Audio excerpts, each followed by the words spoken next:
to former Navy SEAL Rob O'Neill. Of course, you know, the operator firing the shots that killed Osama bin Laden in my years as a SEAL team warrior. Very good to have you. I have so much going on, buddy. I want to get right to the Facebook thing. Was not what we originally intended to talk about, but he is saying we've got to safeguard that. We know it's important. We know the world is watching and eavesdropping on us. Yeah, it is. Well, yeah, I mean, we're talking about the Iran thing, which is kind of what I'm looking at, too.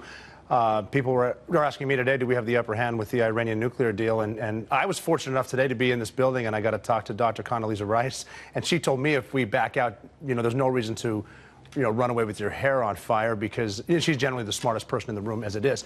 But we definitely need to deal with this thing now, because obviously Prime Minister Netanyahu came out yesterday and said that it turns out Iran lied to us, if you can believe that, but they've done it before many, many times. The IAEA and other groups came out to say, but they haven't done anything to make us think they've been cheating or lying since 2009. Well, because they're sort of abiding by the horrible negotiation we did in 2015, which means when we're going to inspect you, we're going to let you tell us where we can inspect, and we get weeks and weeks of notice so we can clean everything up.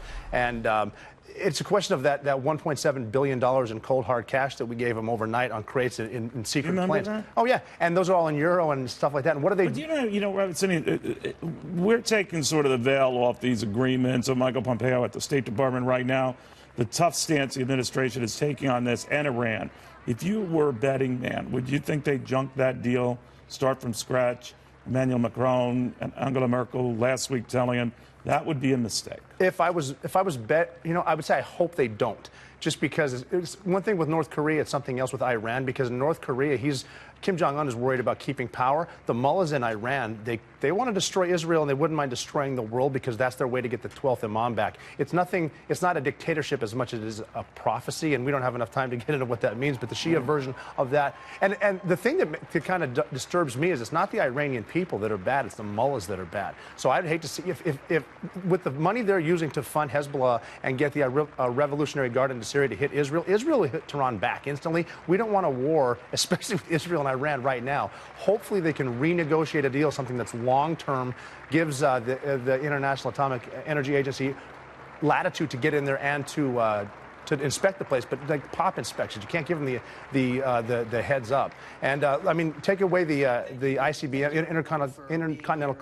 ballistic missile technology. We're giving that to them. That's not for defense. That's for offense. And right now, you'll notice that Iran is all about offense. We've got to take that away from. This deal needs to be either scrapped or renegotiated. You can't just leave it like it is. It was too hasty. Yeah, very quickly, Michael Pompeo is about to speak, but do you think the message he's giving, tough love in a place that's a very state institution, he's breaking a lot of glass? Yeah, I mean, tough love for sure, but that's how you're going to have to deal with these people, because we're going to hopefully maintain peace through alliance solidarity and strength. That's the only way to do it. Kim Jong-un's doing it. He's, you know, holding hands with South Korea, walking around there. You're not going to get the same with Netanyahu and the mullahs, but with force. And it's the same group there, to your point, that was resisting what the president was saying about the North Koreans, and particularly Kim Jong-un and the Iranians.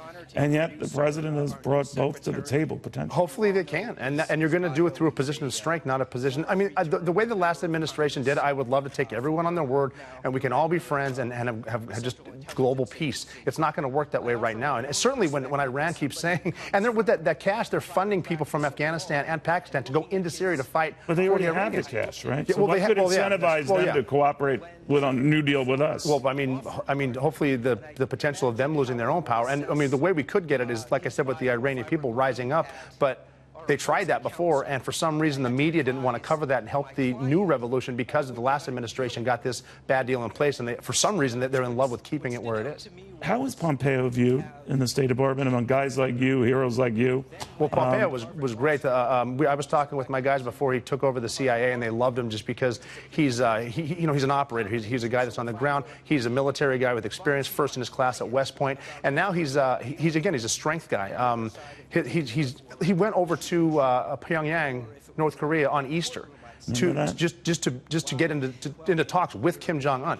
That says, first of all, bravery. What happens if they pull you aside there and you're just stuck in North Korea? That's going to start a war. But he's willing to negotiate, again, from strength. And I like him a lot. Do you know the president wants that meeting when it comes with the North Korean leader on the demilitarized zone? Yeah, he does want it there. And the reason for that is, and it's pretty smart to realize that Kim Jong-un doesn't want to go too far away from North Korea. Say he's a 2-day trip away. What if there's a coup and he's not there? He loses power. He's more comfortable in the demilitarized zone, maybe even in South Korea, but he doesn't want to go anywhere else.